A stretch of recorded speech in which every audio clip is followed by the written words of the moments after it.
I was born into a middle-class Tamil family in the island town of Rameshwaram in the erstwhile Madras state.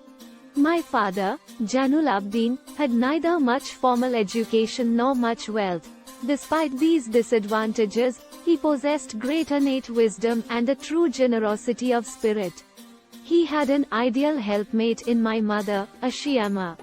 I do not recall the exact number of people she fed every day, but I am quite certain that far more outsiders ate with us than all the members of our own family put together. My parents were widely regarded as an ideal couple. My mother's lineage was the more distinguished, one of her forebears having been bestowed the title of Bahadur by the British. I was one of many children, a short boy with rather undistinguished looks, born to tall and handsome parents. We lived in our ancestral house, which was built in the middle of the 19th century. It was a fairly large pakka house, made of limestone and brick, on the Mosque Street in Rameshwaram. My austere father used to avoid all inessential comforts and luxuries. However, all necessities were provided for, in terms of food, medicine or clothes. In fact, I would say mine was a very secure childhood, both materially and emotionally. I normally ate with my mother, sitting on the floor of the kitchen.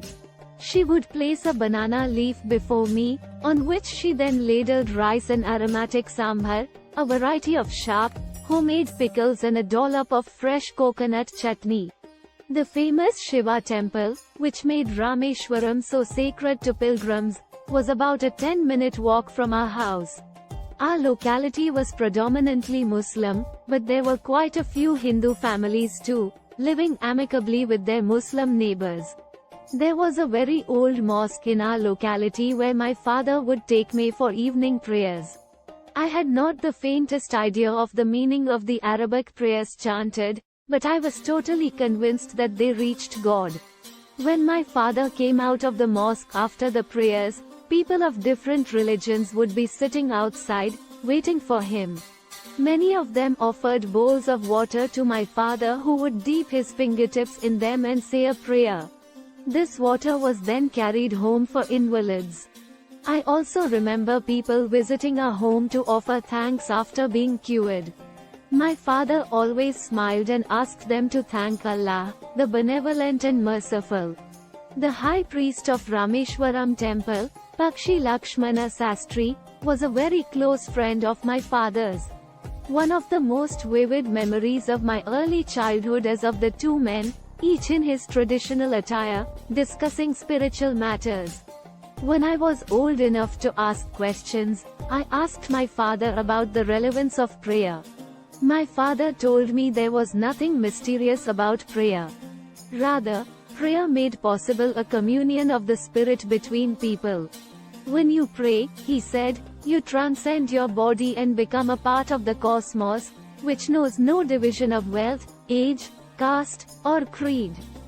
My father could convey complex spiritual concepts in very simple, down-to-earth Tamil. He once told me, in his own time, in his own place, in what he really is, and in the stage he has reached, good or bad, every human being is a specific element within the whole of the manifest divine being.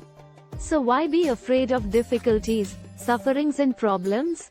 When troubles come, try to understand the relevance of your sufferings. Adversity always presents opportunities for introspection. Why don't you say this to the people who come to you for help and advice? I asked my father. He put his hands on my shoulders and looked straight into my eyes. For quite some time he said nothing, as if he was judging my capacity to comprehend his words. Then he answered in a low, deep voice.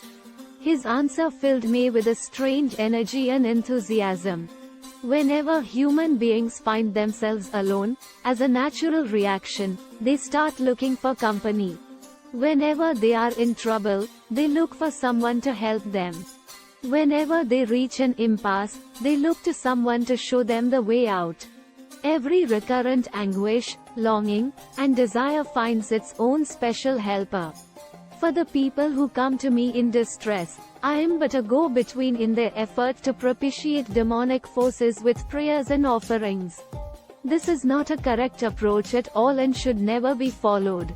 One must understand the difference between a fear-ridden vision of destiny and the vision that enables us to seek the enemy of fulfillment within ourselves. I remember my father starting his day at 4 a.m. by reading the namaz before dawn. After the namaz, he used to walk down to a small coconut grove we owned, about 4 miles from our home. He would return, with about a dozen coconuts tied together thrown over his shoulder, and only then would he have his breakfast. This remained his routine even when he was in his late 60s. I have throughout my life tried to emulate my father in my own world of science and technology. I have endeavored to understand the fundamental truths revealed to me by my father, and feel convinced that there exists a divine power that can lift one up from confusion, misery, melancholy and failure, and guide one to one's true place. And once an individual severs his emotional and physical bondage, he is on the road to freedom, happiness and peace of mind.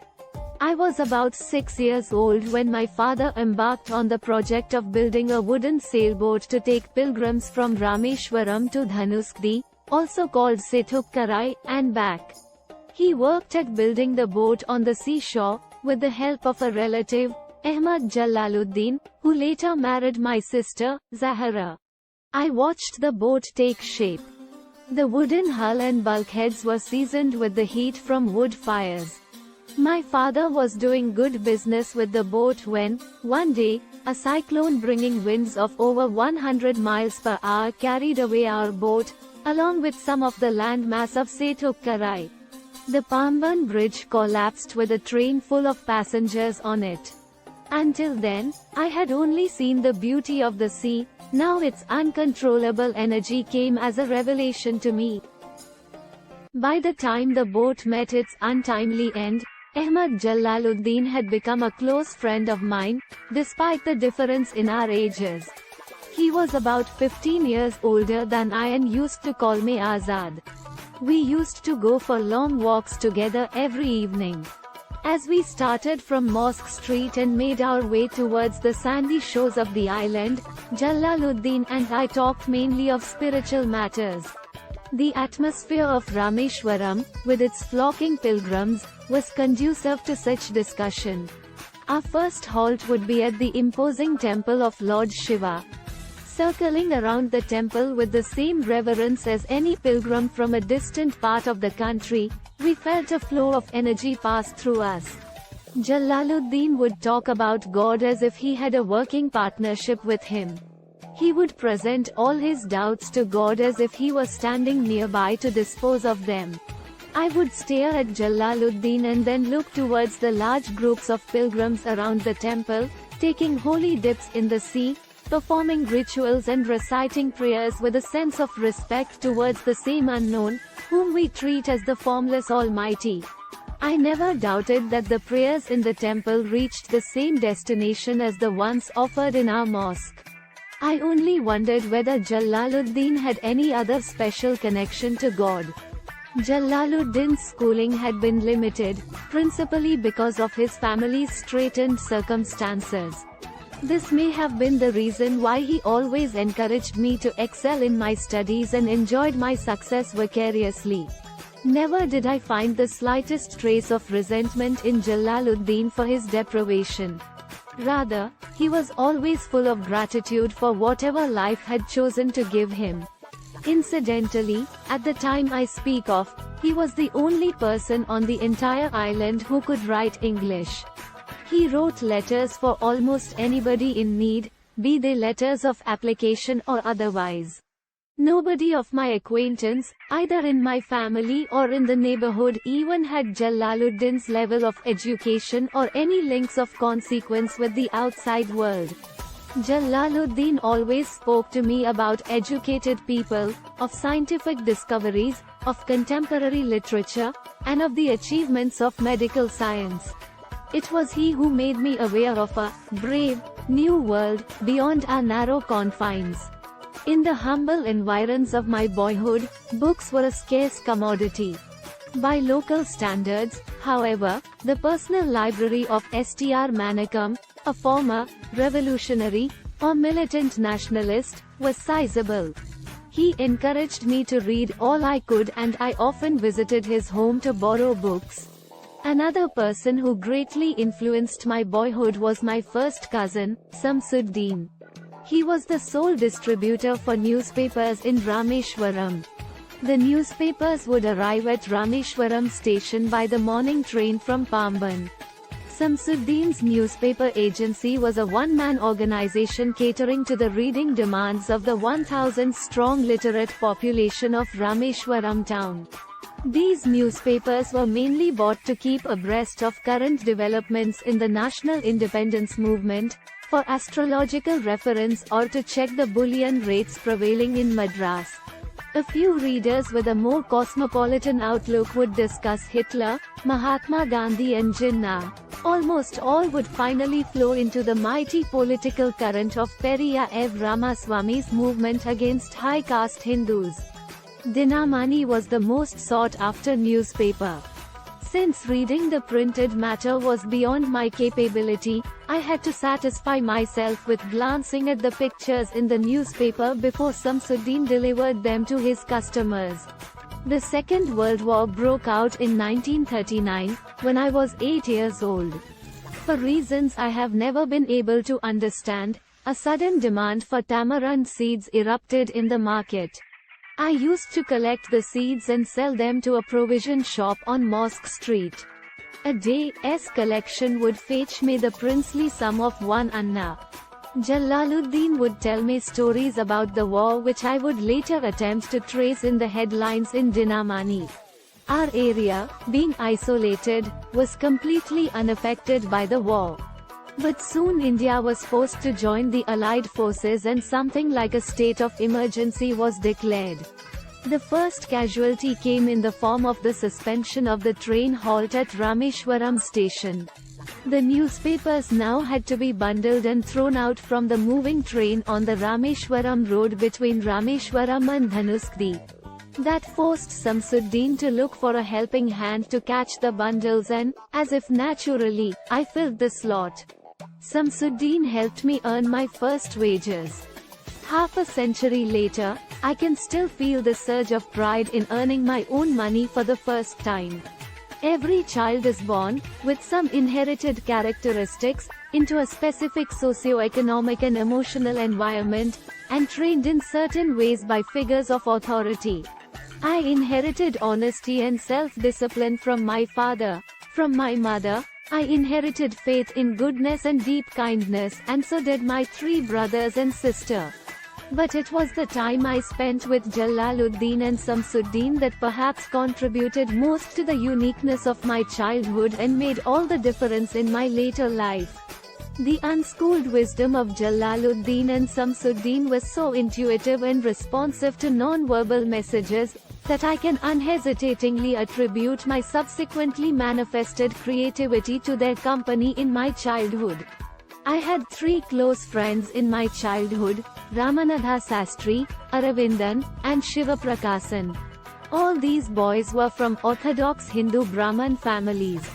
As children, none of us ever felt any difference amongst ourselves because of our religious differences and upbringing.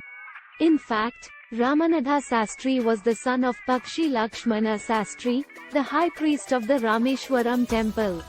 Later, he took over the priesthood of the Rameshwaram temple from his father. Aravindan went into the business of arranging transport for visiting pilgrims, and Shivaprakasan became a catering contractor for the Southern Railways. During the annual Sri Sita Rama Kalyanam ceremony, our family used to arrange boats with a special platform for carrying idols of the Lord from the temple to the marriage site, situated in the middle of the pond called Rama Tirtha, which was near our house. Events from the Ramayana and from the life of the Prophet were the bedtime stories my mother and grandmother would tell the children in our family. One day when I was in the 5th standard at the Rameshwaram Elementary School, a new teacher came to our class. I used to wear a cap which marked me as a Muslim, and I always sat in the front row next to Ramanatha Sastry, who wore a sacred thread. The new teacher could not stomach a Hindu priest's son sitting with a Muslim boy. In accordance with our social ranking as the new teacher saw it, I was asked to go and sit on the back bench.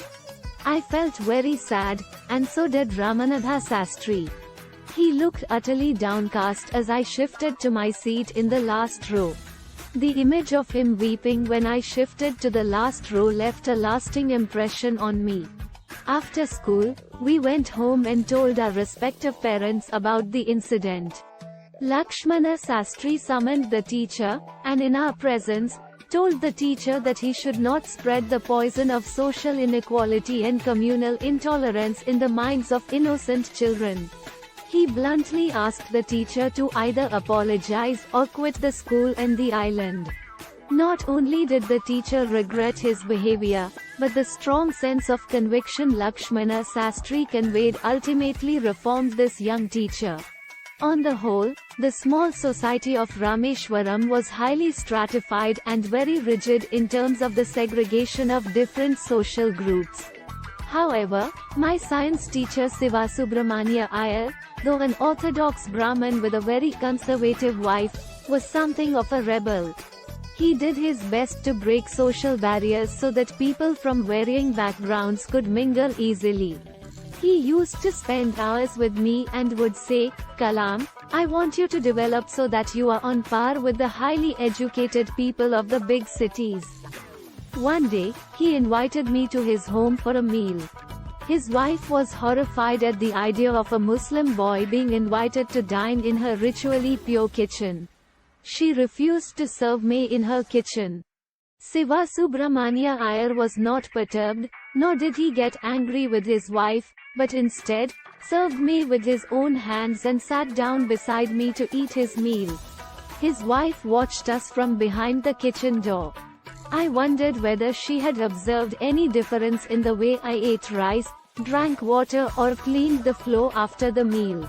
When I was leaving his house, Sivasubramania Iyer invited me to join him for dinner again the next weekend. Observing my hesitation, he told me not to get upset, saying, "Once you decide to change the system, such problems have to be confronted." When I visited his house the next week, Sivasubramania Iyer's wife took me inside her kitchen and served me food with her own hands. Then the Second World War was over and India's freedom was imminent. "Indians will build their own India," declared Gandhiji. The whole country was filled with an unprecedented optimism. I asked my father's permission to leave Rameshwaram and study at the district headquarters in Ramanathapuram. He told me as if thinking aloud, "Abul, I know you have to go away to grow. Does the seagull not fly across the sun, alone and without a nest?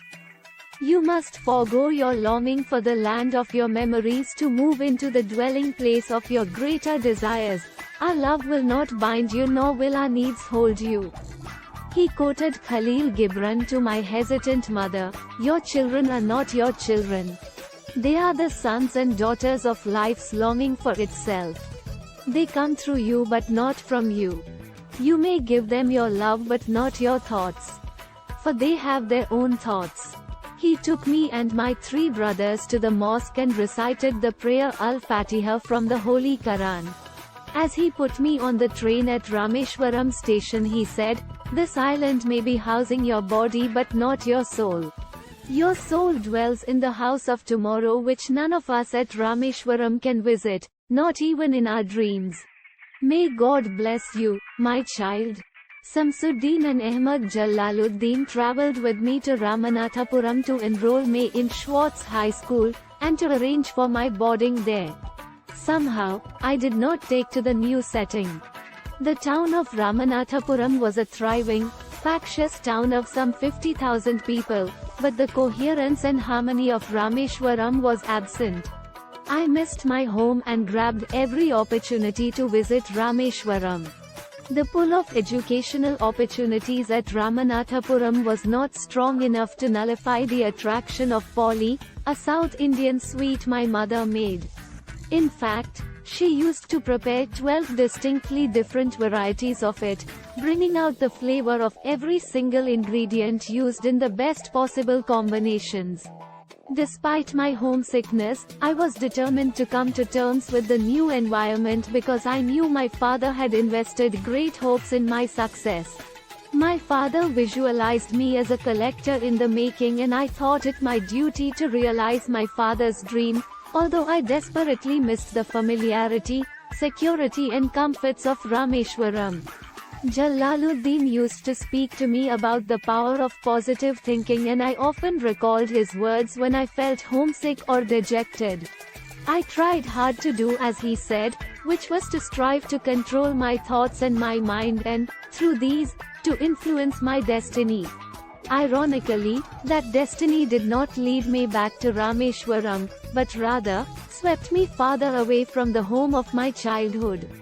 Once I settled down at the Schwartz High School, Ramanathapuram, the enthusiastic 15-year-old within me re-emerged. My teacher, Ayadurai Solomon, was an ideal guide for an eager young mind that was yet uncertain of the possibilities and alternatives that lay before it. He made his students feel very comfortable in class with his warm and open-minded attitude. He used to say that a good student could learn more from a bad teacher than a poor student from even a skilled teacher. During my stay at Ramanathapuram, my relationship with him grew beyond that of teacher and pupil. In his company, I learned that one could exercise enormous influence over the events of one's own life. Ayadurai Solomon used to say, to succeed in life and achieve results, you must understand and master three mighty forces: desire, belief, and expectation. Ayadurai Solomon, who later became a reverend, taught me that before anything I wanted could happen, I had to desire it intensely and be absolutely certain it would happen. To take an example from my own life, I had been fascinated by the mysteries of the sky and the flight of birds from early childhood. I used to watch cranes and seagulls soar into flight and longed to fly. Simple, provincial boy though I was convinced that one day I, too, would soar up into the skies. Indeed, I was the first child from Rameshwaram to fly. Ayadurai Solomon was a great teacher because he instilled in all the children a sense of their own worth. Solomon raised my self-esteem to a high point and convinced me, the son of parents who had not had the benefits of education, that I too could aspire to become whatever I wished. With faith, you can change your destiny, he would say. One day, when I was in the fourth form, my mathematics teacher, Ram Krishna Iyer, was teaching another class. Inadvertently, I wandered into that classroom, and in the manner of an old-fashioned despot, Ram Krishna Iyer caught me by the neck and caned me in front of the whole class. Many months later, when I scored full marks in mathematics, he narrated the incident to the entire school at morning assembly. Whomsoever I cane becomes a great man. Take my word, this boy is going to bring glory to his school and to his teachers. His praise quite made up for the earlier humiliation. By the time I completed my education at Schwartz, I was a self-confident boy determined to succeed. The decision to go in for further education was taken without a second thought. To us, in those days, the awareness of the possibilities for a professional education did not exist. Higher education simply meant going to college. The nearest college was at Tiruchirappalli, spelled Trichinopoly those days, and called Trichy for short. In 1950, I arrived at St. Joseph's College, Trichy, to study for the intermediate examination. I was not a bright student in terms of examination grades, but, thanks to my two buddies back in Rameshwaram, I had acquired a practical bent of mind. Whenever I returned to Rameshwaram from Schwartz, my elder brother Mustafar Kamal, who ran a provision store on the railway station road, would call me in to give him a little help and then vanish for hours together, leaving the shop in my charge. I sold oil, onions, rice and everything else. The fastest moving items, I found, were cigarettes and bitters. I used to wonder what made poor people smoke away their hard-earned money. When spared by Mustafa, I would be put in charge of his kiosk by my younger brother, Qasim Muhammad. There I sold novelties made of seashells. At St. Joseph's, I was lucky to find a teacher like the Reverend Father T.N. Sakhera. He taught us English and was also our hostel warden. We were about 100 boys living in the 3-storied hostel building. Reverend Father used to visit each boy every night with a Bible in his hand. His energy and patience was amazing. He was a very considerate person who took care of even the most minute requirements of his students. On the pavé, on his instructions, the brother in charge of the hostel and the mess volunteers would visit each room and distribute good gingerly oil for the ritual bath. I stayed on the St. Joseph's campus for 4 years and shared my room with 2 others. One was an Orthodox Iyengar from Srirangam and the other a Syrian Christian from Kerala. The 3 of us had a wonderful time together. When I was made secretary of the vegetarian mess during my 3rd year in the hostel, we invited the rector, Reverend Father Carletto, over for lunch one Sunday. Our menu included the choicest preparations from our diverse backgrounds. The result was rather unexpected, but Reverend Father was lavish in his praise of our efforts. We enjoyed every moment with Reverend Father Carletto, who participated in our unsophisticated conversation with childlike enthusiasm. It was a memorable event for us all. My teachers at St. Joseph were the true followers of Kanchi Paramacharya, who evoked people to enjoy the action of giving. The vivid memory of our mathematics teachers, Professor Tottatriya Iyengar and Professor Suryanarayan Shastri, walking together on the campus inspires me to this day. When I was in the final year at St. Joseph's, I acquired a taste for English literature. I began to read the great classics, Tolstoy, Scott and Hardy being special favorites despite their exotic settings, and then I moved on to some works in philosophy. It was around this time that I developed a great interest in physics. The lessons on subatomic physics at St. Joseph's by my physics teachers, Professor Chinnadhar and Professor Krishnamurti, introduced me to the concept of the half-life period and matters related to the radioactive decay of substances. Shivswaramanya Iyer, my science teacher at Rameshwaram, had never taught me that most subatomic particles are unstable and that they disintegrate after a certain time into other particles. All this I was learning for the first time. But when he taught me to strive with diligence because decay is inherent in all compounded things, was he not talking of the same thing?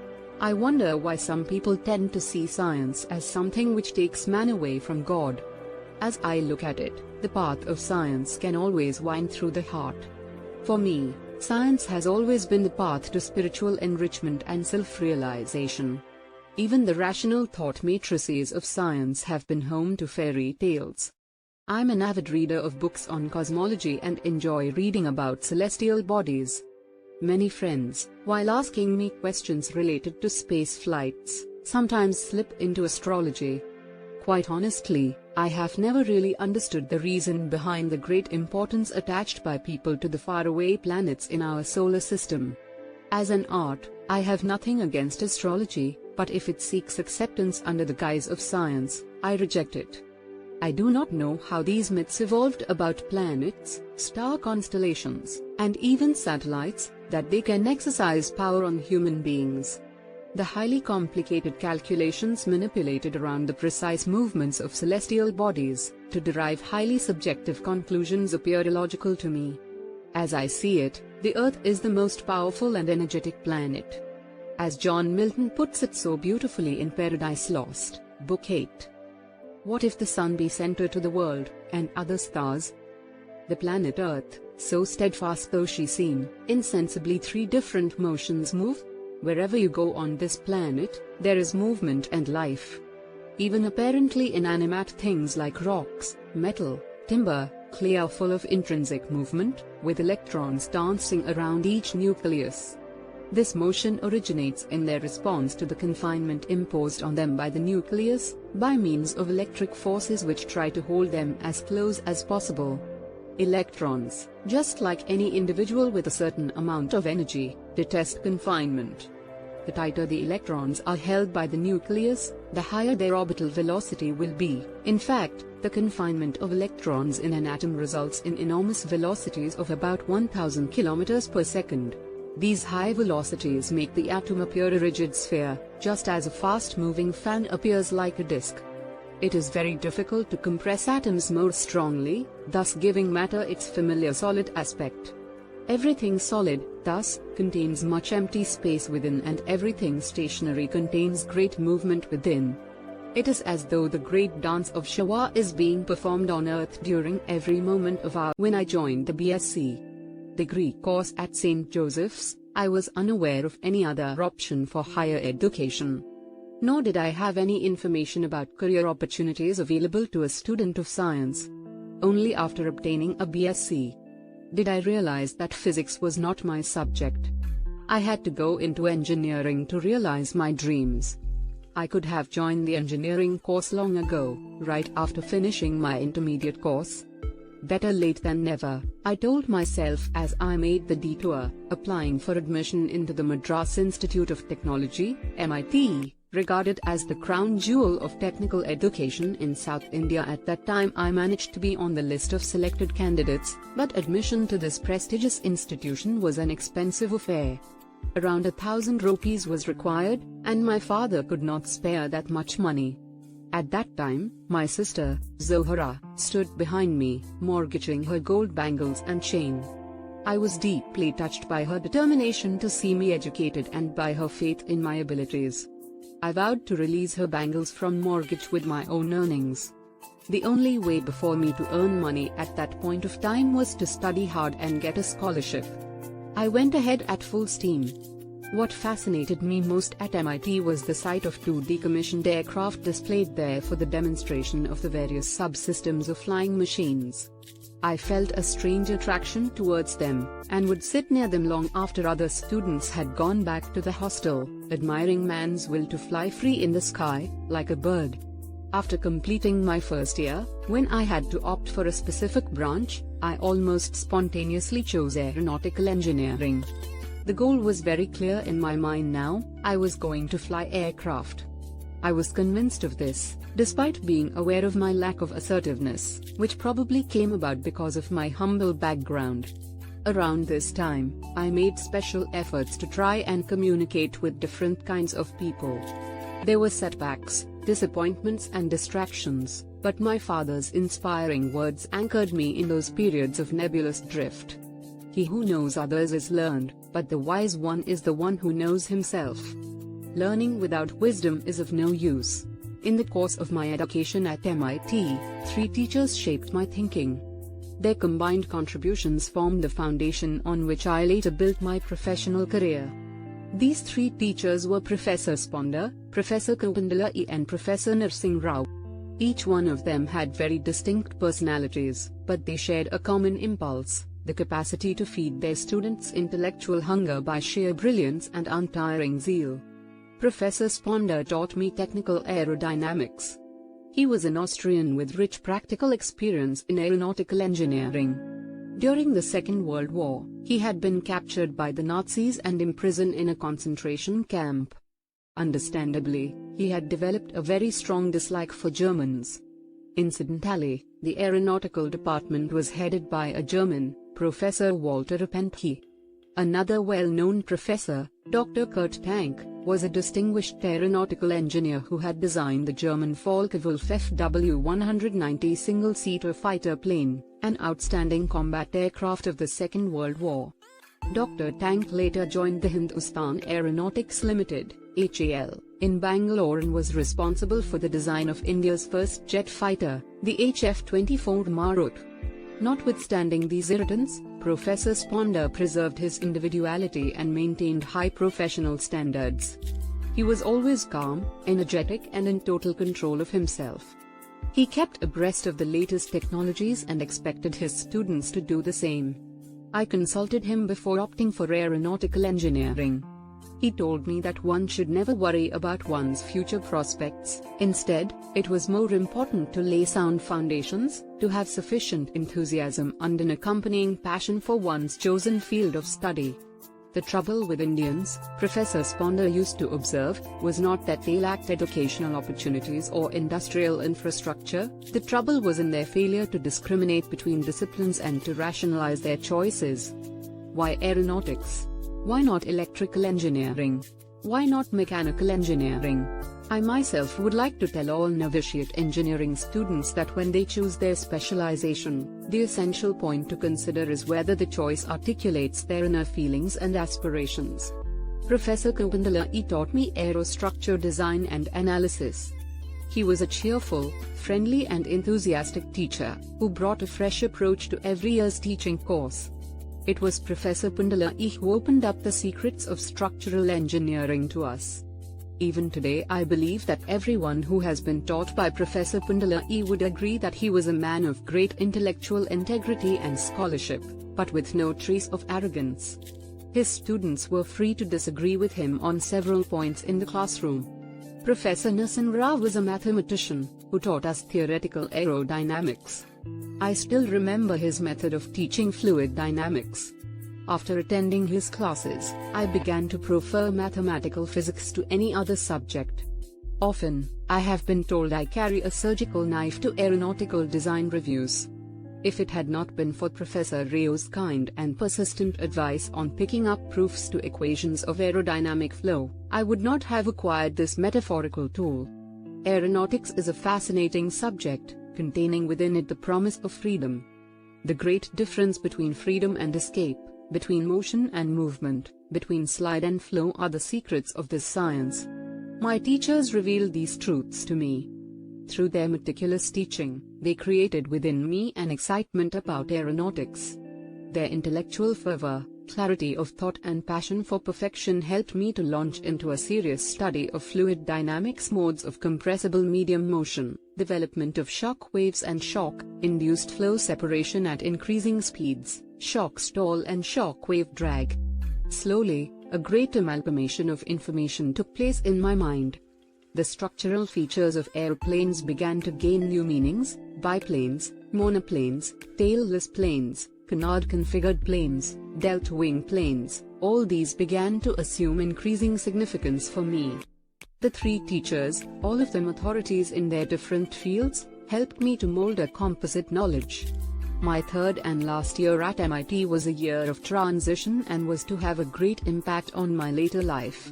In those days, a new climate of political enlightenment and industrial effort was sweeping across the country. I had to test my belief in God and see if it could fit into the matrix of scientific thinking. The accepted view was that a belief in scientific methods was the only valid approach to knowledge. If so, I wondered, was matter alone the ultimate reality, and was spiritual phenomena but a manifestation of matter? Were all ethical values relative, and was sensory perception the only source of knowledge and truth?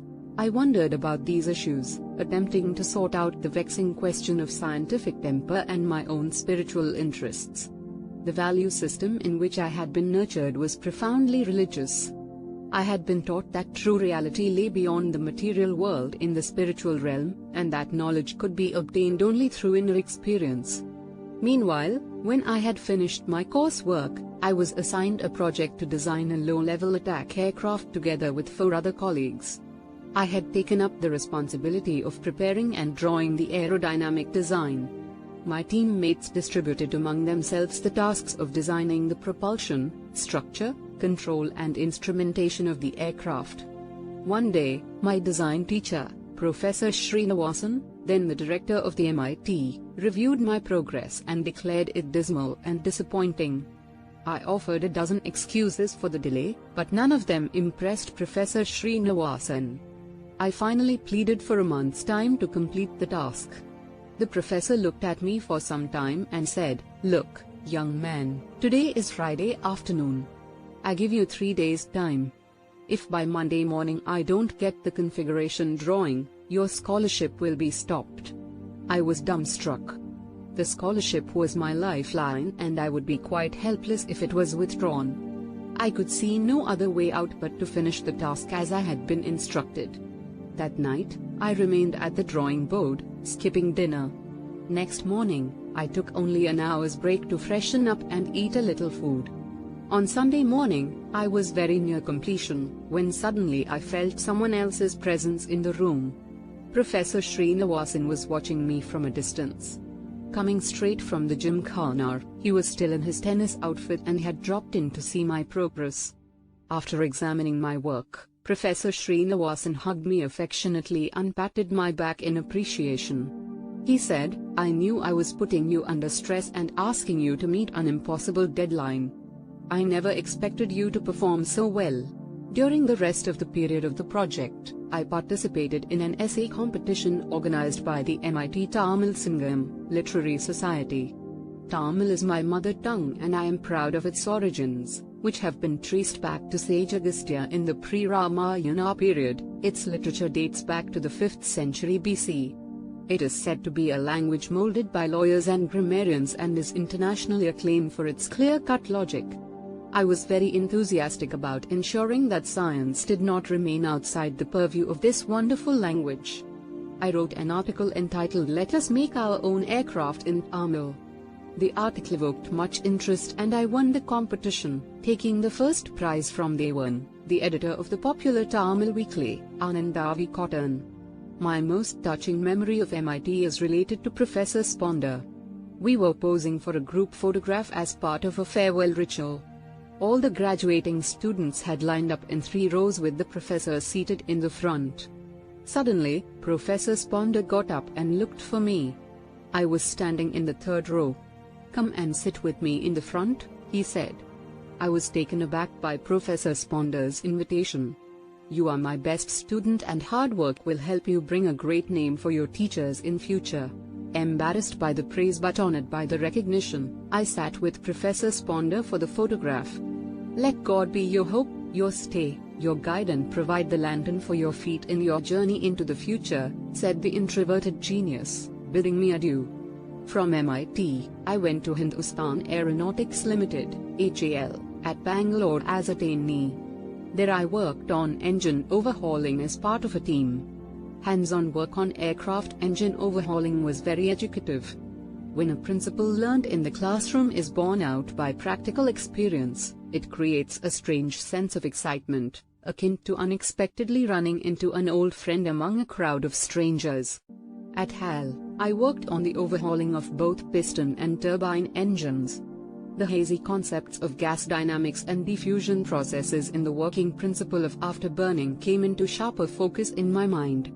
I was also trained in radial engine-cum-drum operations.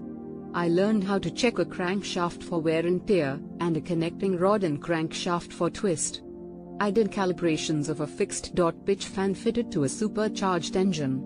I opened up pressure and acceleration speed control systems, and air starter supply systems of turbo engines. Getting to understand feathering, unfeathering and reversing of propeller engines was very interesting. The demonstration of the delicate art of beta, blade angle control, by HAL technicians still lingers in my memory. They had neither studied in major universities, nor were they merely implementing what their engineer in charge was suggesting. They had been working hands-on for years and this had given them something like an intuitive feel for the work.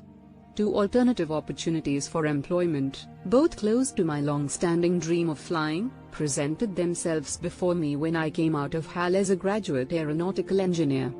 One was a career in the Air Force and another was a job at the Directorate of Technical Development and Production, DTD&PA, at the Ministry of Defense. I applied for both. The interview calls arrived from both the places almost simultaneously. I was asked to reach Dehradun by the Air Force recruitment authorities and Delhi by DTD&PA. The boy from the Coromandel coast took a train to the north of India. My destination was more than 2,000 kilometers away, and was to be my first encounter with the vastness of my motherland. 3 Through the window of the compartment, I watched the countryside slip past. From a distance, the men in the fields in their white dhotis and turbans, and the womenfolk in bright splashes of color against the green background of paddy fields, seemed to inhabit some beautiful painting. I sat glued to the window. Almost everywhere, people were engaged in some activity which had a rhythm and tranquility about it, men driving cattle, women fetching water from streams. Occasionally, a child would appear and wave at the train. It is astonishing how the landscape changes as one moves northwards.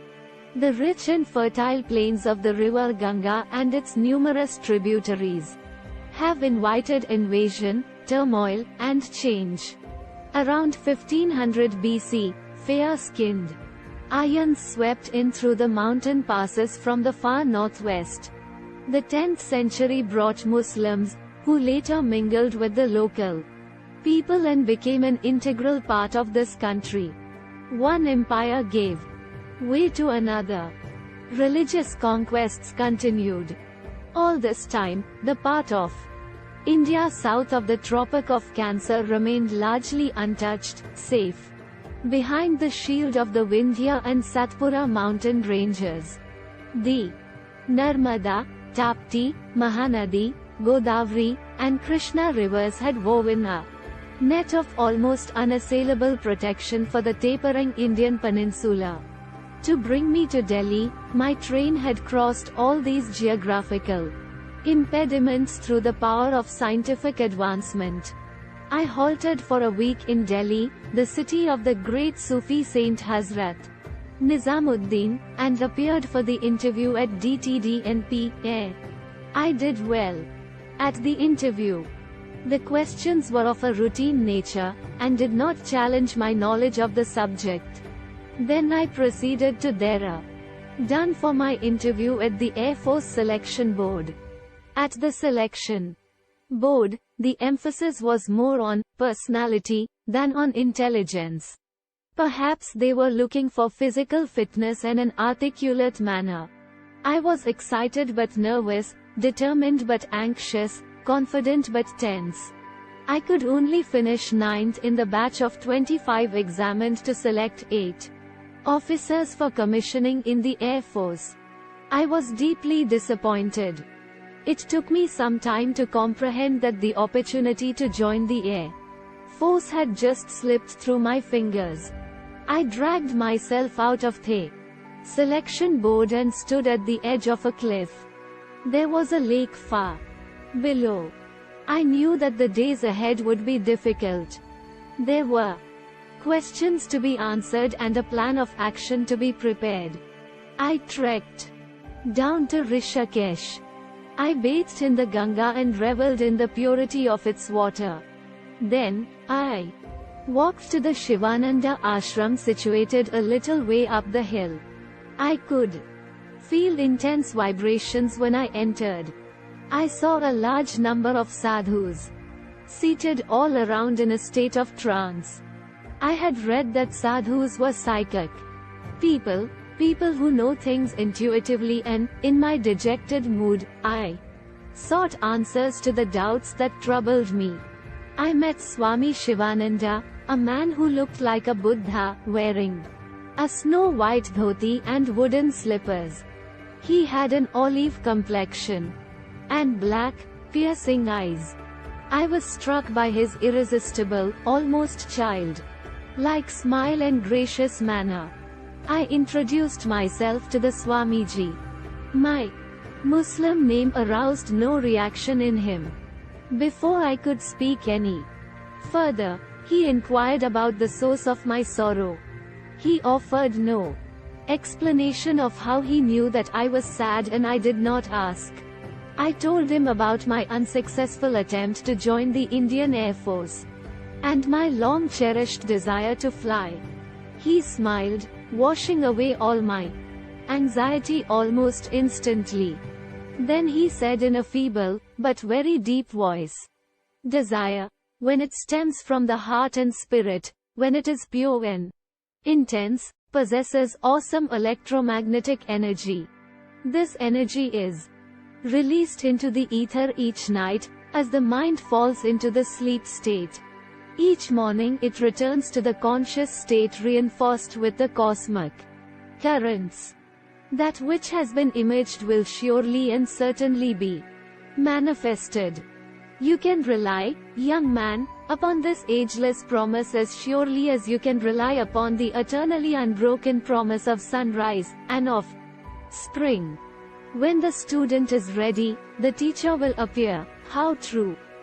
Here was the teacher to show the way to a student who had nearly gone astray. Accept your destiny and go ahead with your life. You are not destined to become an Air Force pilot. What you are destined to become is not revealed now, but it is predetermined. Forget this failure, as it was essential to lead you to your destined path. Search, instead, for the true purpose of your existence. Become one with yourself, my son. Surrender yourself to the wish of God, Swamiji said. I returned to Delhi and inquired at the DTDNP about the outcome of my interview. In response, I was handed my appointment letter. I joined the next day as senior scientific assistant on a basic salary of 250 rupees per month. If this was to be my destiny, I thought, let it be so. Finally, I was filled with mental peace. No more did I feel any bitterness or resentment at my failure to enter the Air Force. All this was in 1958. At the Directorate, I was posted at the Technical Center, Civil Aviation. If I was not flying aeroplanes, I was at least helping to make them airworthy.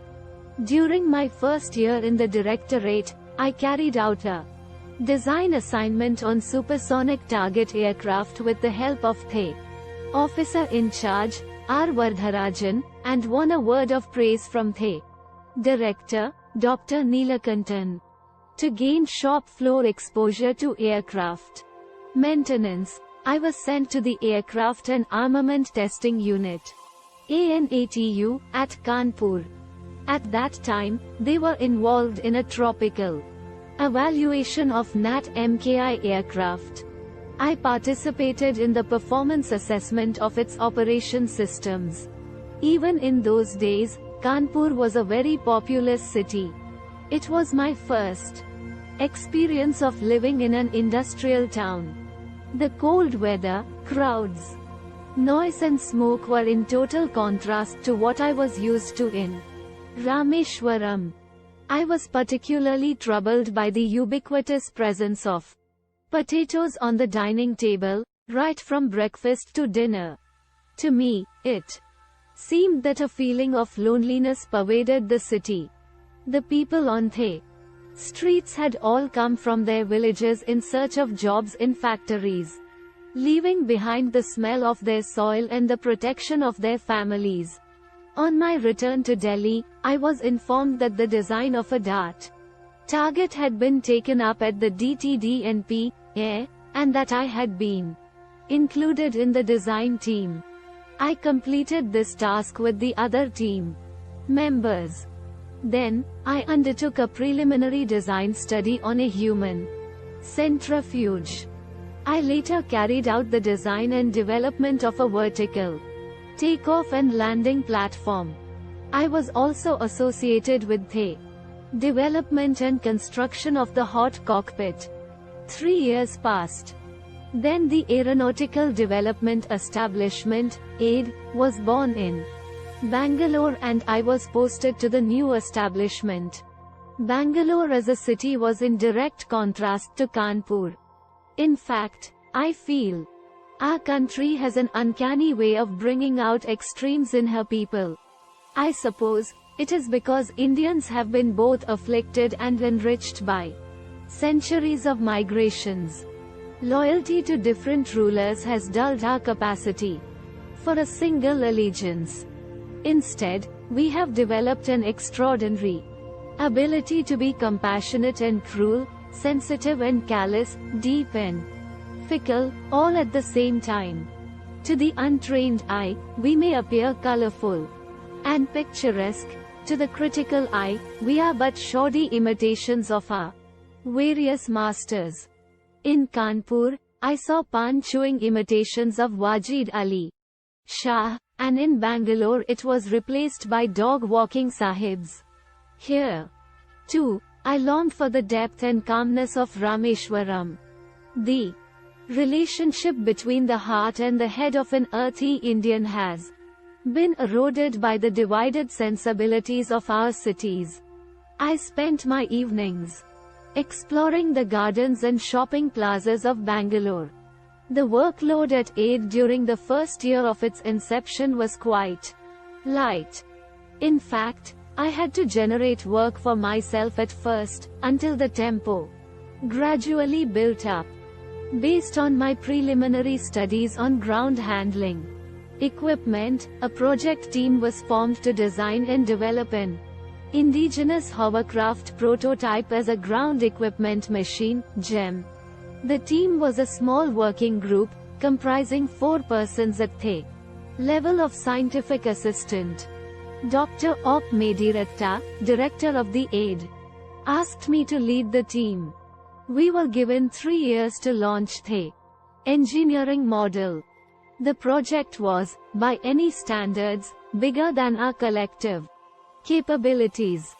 None of us had any experience in building a machine, let alone a flying machine.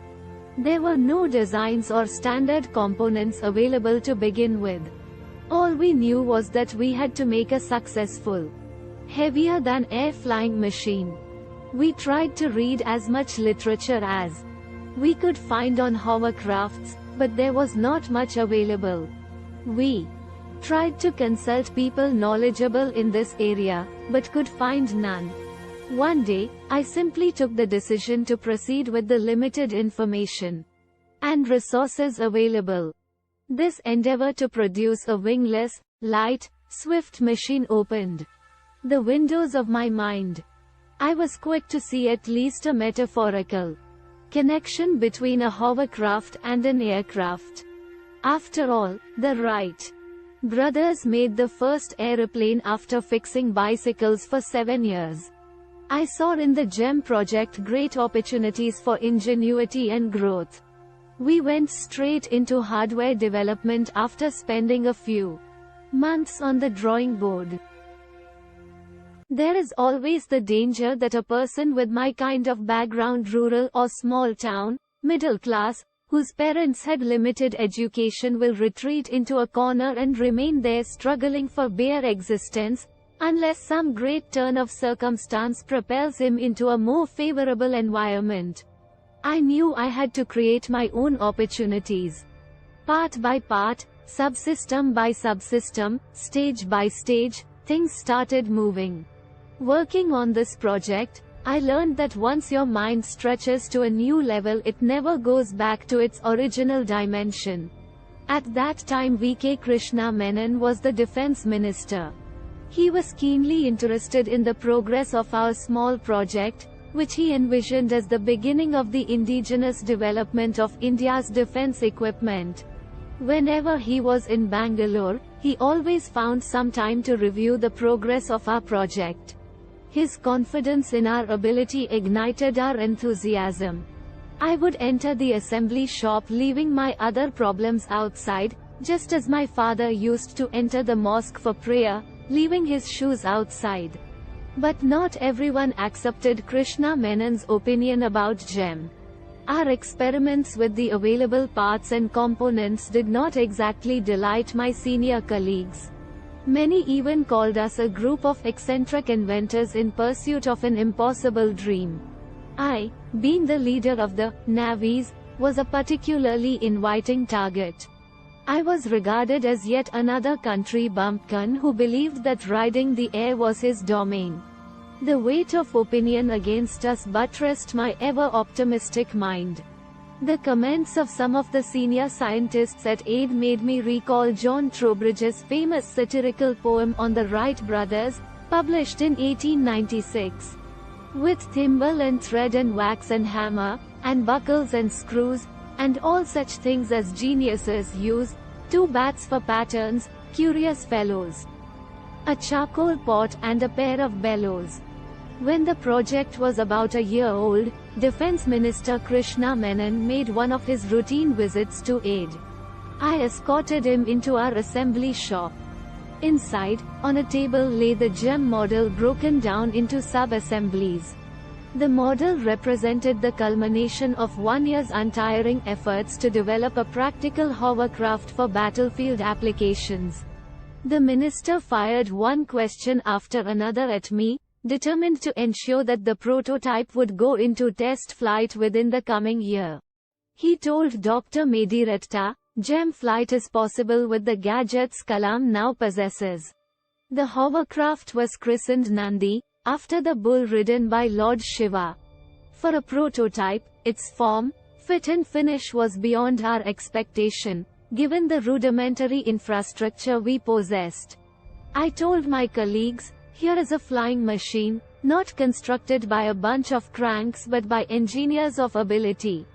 Don't look at it, it is not made to look at, but to fly with." Defense Minister Krishna Menon flew in the Nandi, overruling the accompanying officials concerned for his safety. A group captain in the minister's troop, who had logged in many thousands of flying hours, even offered to fly the machine to save the minister from the potential danger of flying with an inexperienced civilian pilot like myself and gestured to me to come out of the machine. I was sure about my competence in flying the machine I had made, and therefore shook my head in negation. Observing this wordless communication, Krishna Menon dismissed the insulting suggestion of the group captain with a laugh and signaled to me to start the machine. He was very happy. "You have demonstrated that the basic problems of hovercraft development are solved. Go for a more powerful prime mover and call me for a second ride," Krishna Menon told me. The skeptical group captain, now Air Marshal, Gole, later became a good friend of mine. We completed the project ahead of schedule. We had a working hovercraft with us, moving on an air cushion of about 40 mm with a load of 550 kg, including the tare weight. Dr. Mediratta was visibly pleased with the achievement. But by this time, Krishna Menon was out of office and could not take his promised second ride. In the new order, not many people shared his dream with regard to military applications of an indigenous hovercraft.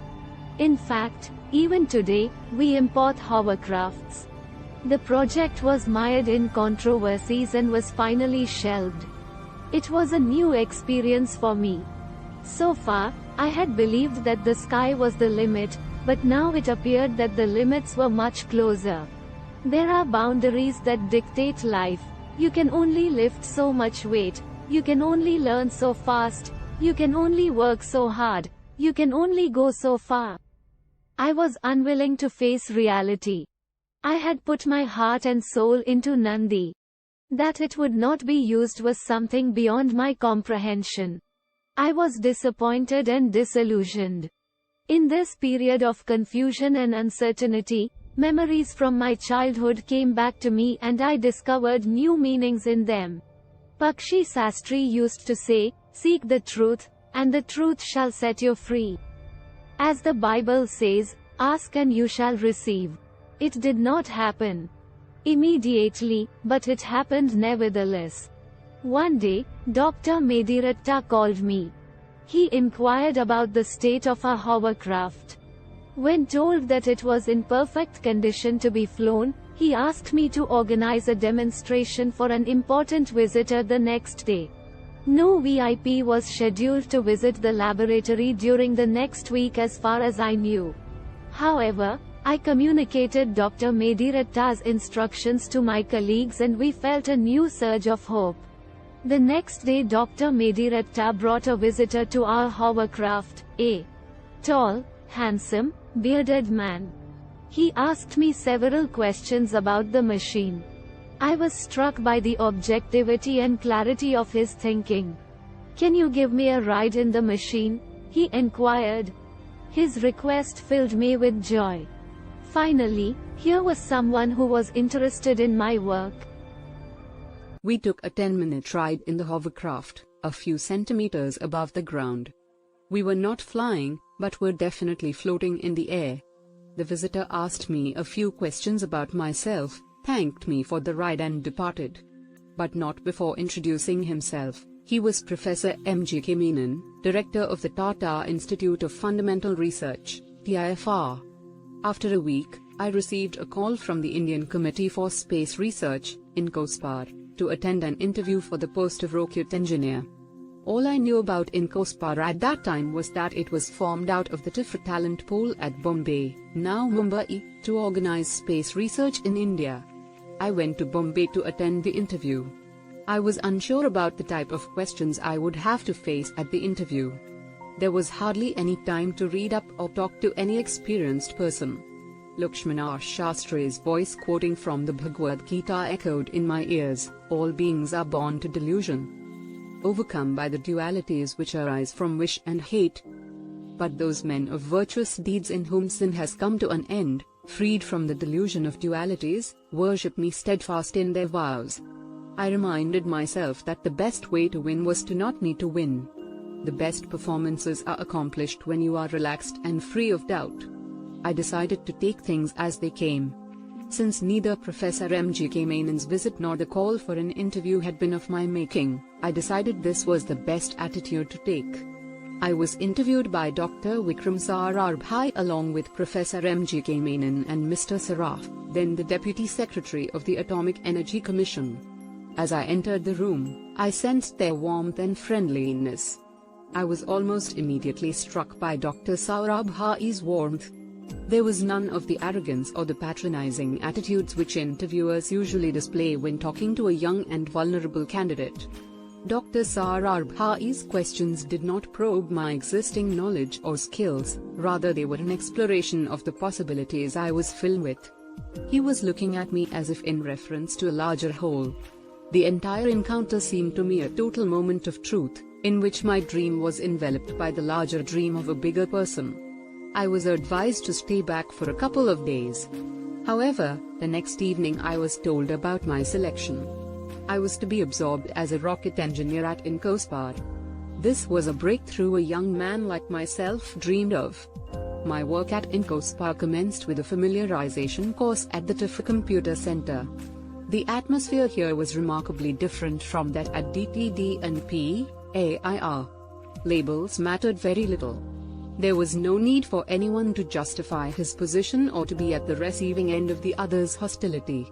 Sometime in the latter half of 1962, INCOSPAR took the decision to set up the Equatorial Rocket Launching Station at Tumba, a sleepy fishing village near Trivandrum, now Tiruvananthapuram, in Kerala.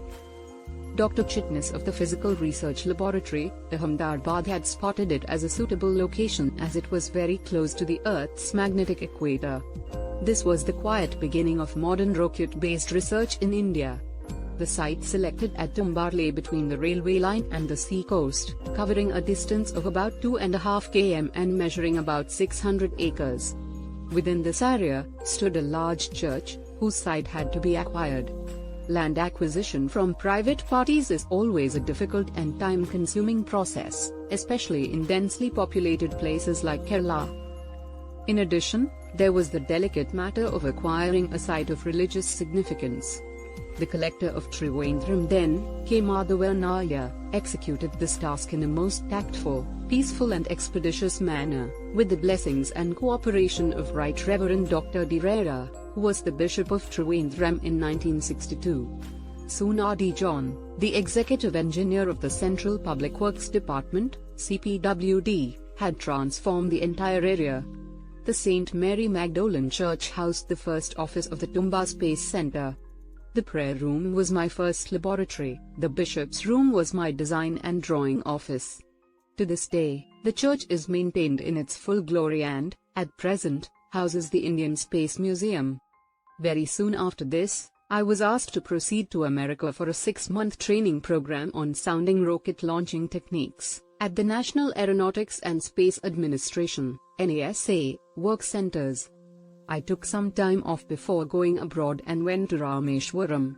My father was very pleased to learn about the opportunity that had come my way. He took me to the mosque and organized a special namaz in thanksgiving. I could feel the power of God flowing in a circuit through my father to me and back to God. We were all under the spell of the prayer. One of the important functions of prayer, I believe, is to act as a stimulus to creative ideas. Within the mind are all the resources required for successful living. Ideas are present in the consciousness, which when released and given scope to grow and take shape, can lead to successful events. God, our Creator, has stored within our minds and personalities great potential, strength and ability. Prayer helps us to tap and develop these powers. Ahmed Jalaluddin and Samsuddin came to see me off at Bombay airport. It was their first exposure to a big city like Bombay, just as I myself was about to have my first exposure to a megacity like New York. Jalaluddin and Samsuddin were self-reliant, positive, optimistic men who undertook their work with the assurance of success. It is from these two persons that I drew the core creative power of my mind. My sentiments could not be contained, and I could feel the mist of tears in my eyes. Then, Jalaluddin said, "Azad, we have always loved you, and we believe in you. We shall always be proud of you." The intensity and purity of their faith in my capabilities broke my last defenses, and tears welled up in my eyes.